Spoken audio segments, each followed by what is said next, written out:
Welcome to Rotterdam Rooftopics. My name is Léon van Geest and today I'm talking to Paul van Roosmalen, who's responsible for all the municipality rooftop programs here on the Dakpark, the Rotterdam Rooftop Park in the west of Rotterdam.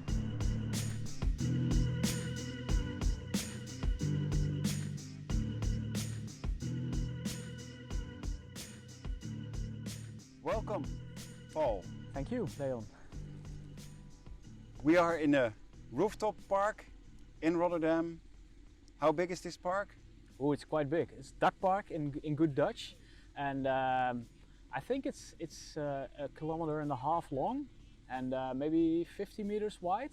So I would say 50,000 square meters, something like that. A lot. 60,000. It's really quite big for this city, yes. And before we go further into this park and also the policy of the municipality about rooftops, always the first personal question: what is your first rooftop memory? Well, when it comes to like using a rooftop, as we're doing now, I think I have to go back to my student times when I was living in a student house, and we had an escape route from that building in Den Bosch, that was in the south and of the Netherlands, and we had an escape route from the second floor over a rooftop of the neighbors. Okay. And that was a great place because that was where we were hanging out at night with a drink. I don't think it was not unsafe because there were buildings around it, but it was not the way we think about damage to the building and and it was a night thing.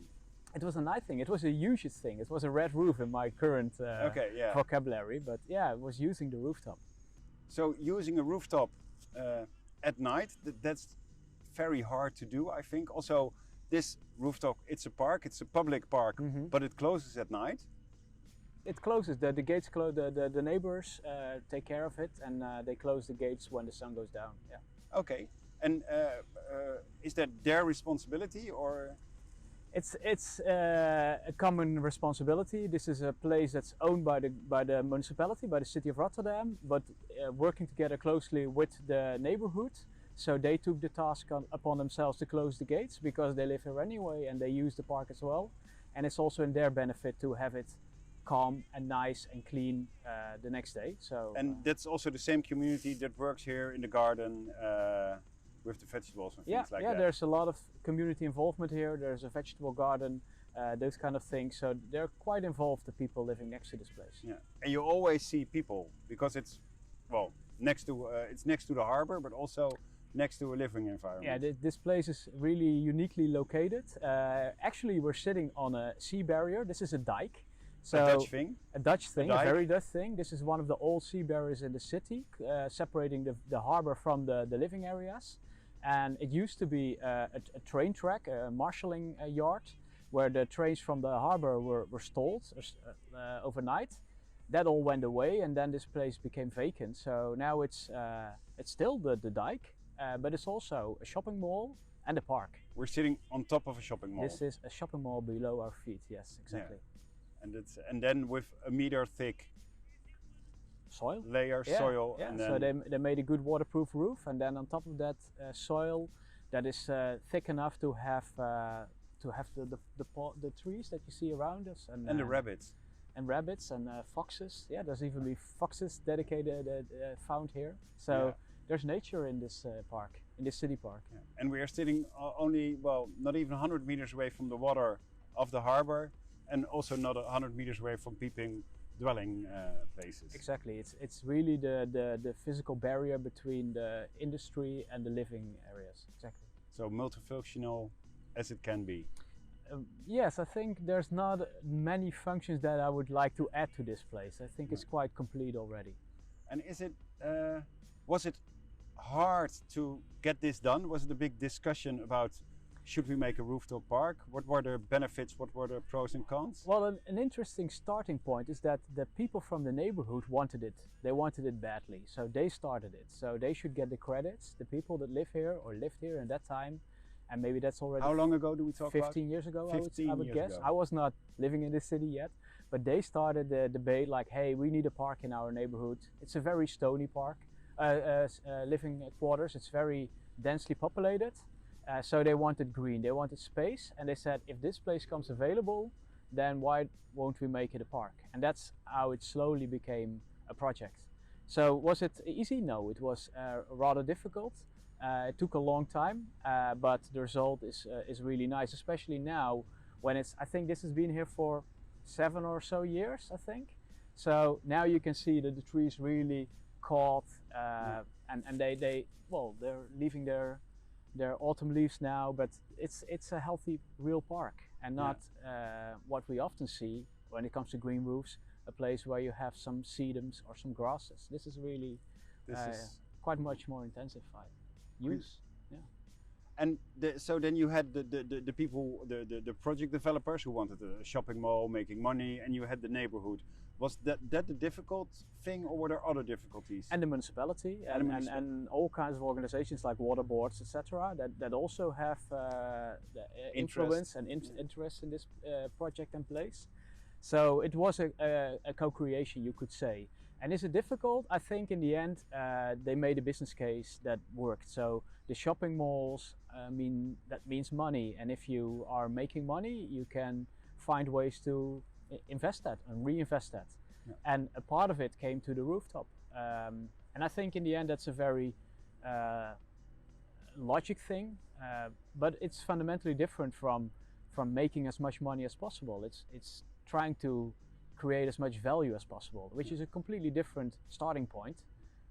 But you can get these kind of results. Which also adds up to the housing prices here, or... Yeah, that is a very funny thing, Léon, that now, when this is all there, this neighborhood flourishes and becomes more interesting.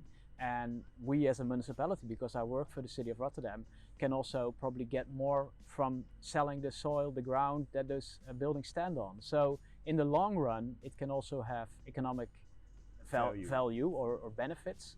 But in the shorter run, it's very much also a social and a value project, I would say. Yeah. And what was the role of the municipality in that whole process? Why is it important? Do you think it was important that the municipality was aboard? Well, I think in this case, exactly yes, because this is owned by the municipality and done by the municipality. So in the end, the municipality invested in it. And that makes it kind of unique because, interestingly, like I started using the roofs of our neighbors as a student. Yeah. We as a municipality, we do not own a lot of roofs ourselves. Of course, we do have schools and all kinds of offices, but in the greater scale of a city, that's marginal. So most of the buildings that we want to use for all kinds of rooftop activities are owned by somebody else. So that's, I think, the next step that we're trying to make. Like, how can we make people do those investments themselves in their property because they get a value from it. But then you are already saying a strange thing, and you say we as a municipality want to do something with rooftops. That's not commonly common practice in Europe or in the world, I think. Yeah, sometimes you get biased when you do things a little bit longer, but you're right. Then again, if you look at the city of Rotterdam, especially, this city has a turbulent history, you could say. We talk about resilience a lot, and I think the first act of resilience avant la lettre was the rebuilding it after the bombing in the Second World War. The center of Rotterdam was bombed flat, and was rebuilt in the 50s and 60s. In a modernist way? In a modernist way, yeah. So we have a lot of flat rooftops. We have relatively strong buildings, larger scales. Again, how many flat rooftops do we have? According to the latest calculations, 18 million square meters or more. And that's a tremendous amount of space. And I think that's when it starts to make sense to look at rooftops from a perspective of a municipality. Rotterdam is also growing. Cities in the world are growing. They don't always grow in size, but they grow in numbers, in people, and we need more space for a lot of different functions, and extra functions added every year when it comes to energy transition or climate adaptation or circularity or whatever the next function will be. Currently, the whole resilience strategy. But also, when did that first, because you say it's growing, when did the first seed within the municipality was planted about thinking about rooftops? Well, that's 12 years ago, 2008. The municipality started a green roofs program, and the goal was to... Why? Why? because Rotterdam is a delta city. It is lay-lowing. It's under sea level, most of it, and to keep we're the city, not now, right? at this moment not, but if you go down from the dike, you are actually. Yeah. So it's very intriguing, and actually the highest points in the city are the dikes. So that's an interesting thing. But to keep the city dry, so we have more and more downpours, strong rains, especially in summer, and to absorb them in a stony city, you need green and you need water storage facilities. Water retention. Yeah, and we tried first to dig a big hole. Like that's the first thing that a lot of people would think, like, okay, let's make a big hole where you can store it, a levee or something else. Yeah. But you just simply don't find a space for that in a densely populated city. So in the end we came up with various solutions like water plazas and underground storage facilities. That's a different series, I assume, but also green roofs. It's a nice and a good place to store water. So where do you store water? Rainwater, the place where it falls. Yeah. And if it falls on the building, let's store it on the building. So that was the first thought. And then later on, we got an interesting discussion, and that was when the solar panels came up. You say we because you were already there, or you? In the second discussion, yeah, I was there. We had the solar panels were coming up, and we had a discussion because at that moment, the board, the politicians said we need more solar panels, which is a very good thing. And we had one case where somebody actually proposed to take away the green roof and put solar panels instead, because we needed solar panels in that time. And then we asked, but don't we still need the green and the water storage? Yeah. And that's when we started thinking of multifunctional roofs. Like, okay, there should be a way that you can combine those things, because it's not this or that, it's this and that. So that's in a nutshell the development of our thinking on rooftops. We started with green, with water storage, and because we encountered some issues, you could say, we had to improve our thinking, and multifunctional combining functions, that was our answer. And you see a result of it here, where this stores water, it is green, but it's also a park, it's also a sea barrier, and it's also a rooftop of a shopping mall. And you are the one responsible for the rooftop program, can I say it in that way? Yeah, I'm the program manager, so yeah, I'm responsible. And already for some years, and like a year ago, it was officially supported by the board. The board, So we've been doing this for quite some time now, and we grew from green roofs to multifunctional to more inclusive rooftop usage, and also the politicians saw that. So they started to become interested in this approach, because they also see all those different functions and needs of the city. So with this board, the current administration, we started a discussion on how they could, let's say, approve it, and that happened last year. So. And there were also different aldermen who felt responsible or wanted to be responsible for the program. Yeah, and my first reaction would be, of course, because in the end, rooftops for me, are space. Yeah. So, and what you do with that space, that depends on the location and on the type of building that you have. So what are the needs, what are the possibilities, and then make a good choice. So we can do water management here, water storage, we can do greening, we can do energy production in a sustainable way, we can sport, we can recreate, we can build houses if need be. So all the aldermen that have that in their portfolio, they can say, like, I feel also responsible. So yeah, luckily. But for you, on the one hand you say, of course, on the other hand you say, luckily, because I think a lot of municipalities don't have the luck that aldermen feel responsible for rooftops, for the green, for the energy, for the space. Yes, and then again, because we started quite a long time ago already, and the first steps were maybe the hardest. Now we do have places where we can take them. We have examples that we can show. We can calculate the value of it better and better. Also in money, right? Like in value, it's relatively easy, but in money, it's still quite hard.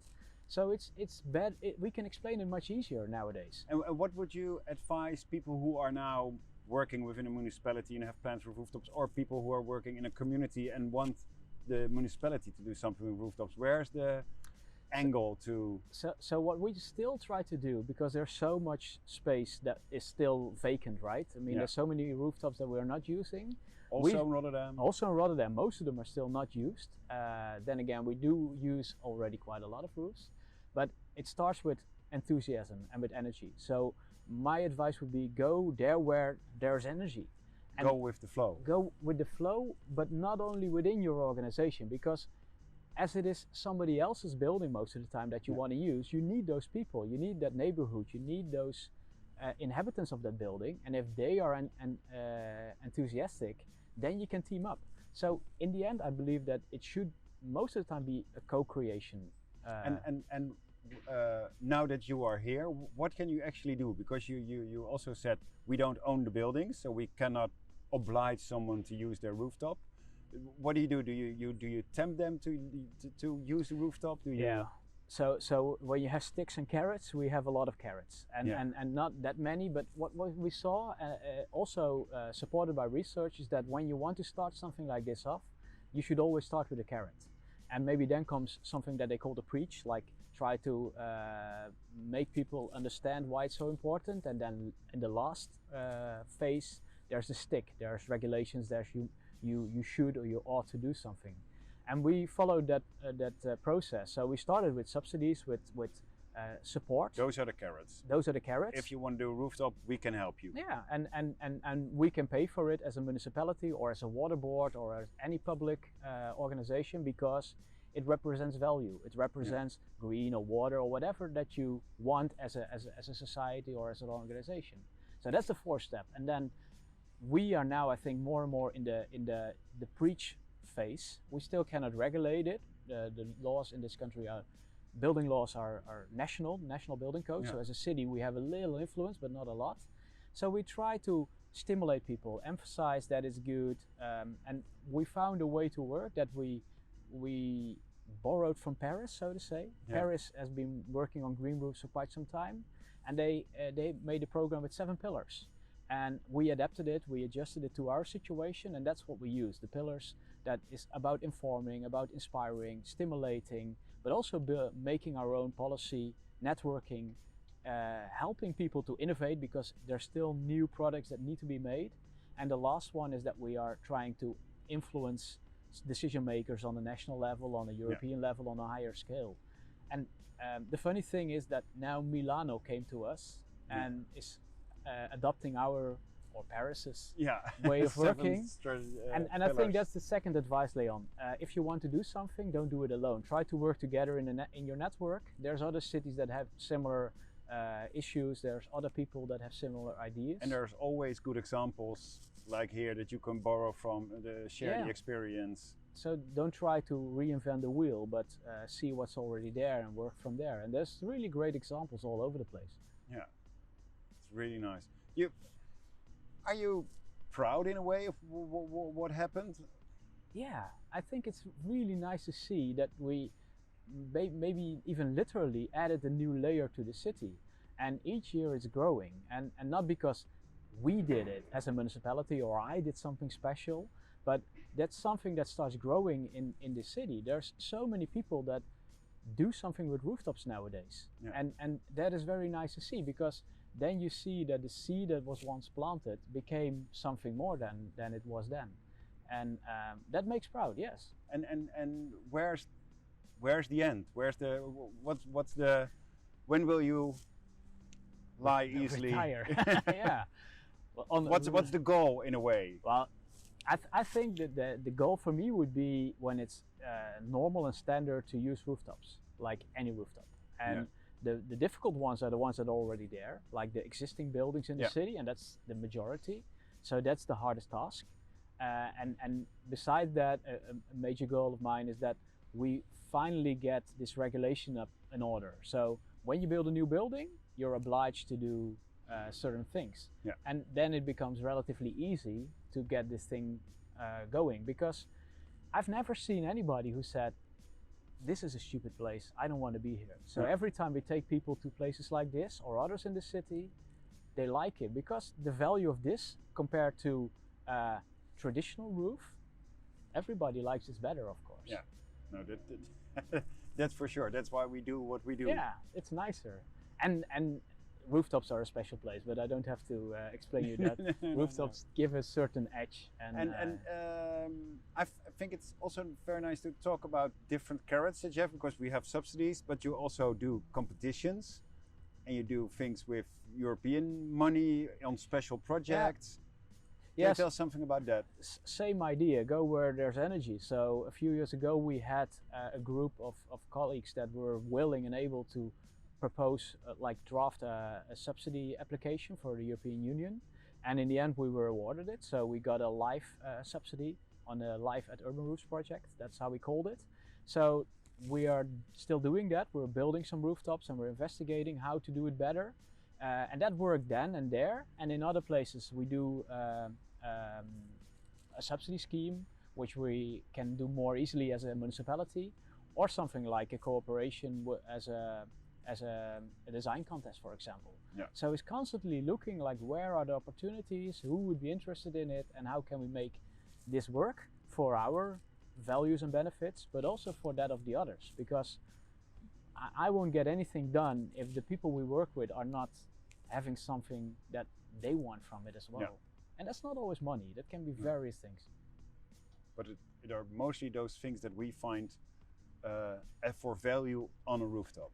Yeah, it's space that makes the city a nicer place, and I think that's what binds it all together in the end. That this is places that people can use, appreciate, and they make this city, Rotterdam in this case, a better place. And the good thing of rooftops is that you find them in every city in the world, so everybody can start doing this. Yeah. Well, let's drink to that, I would say, but we're in midwinter on a rooftop. The restaurant on the rooftop is closed today, that's a pity. But yeah, and of course also we work together with other cities, with other places in the world to make this happen, so to say. And you're not still tired of the requests of other cities trying to seek contact, trying to seek knowledge? No, because that's in good French, noblesse oblige. I think it's something that is very logical to do. When you have something that you're proud of and that you think is worth spreading, then you should also spread that word. So we're happy to do that. Well, thank you for spreading the word. Thank you for all the good rooftop things in Rotterdam, and I think there will be lots more in coming years. Hopefully. Thanks, Léon. Okay.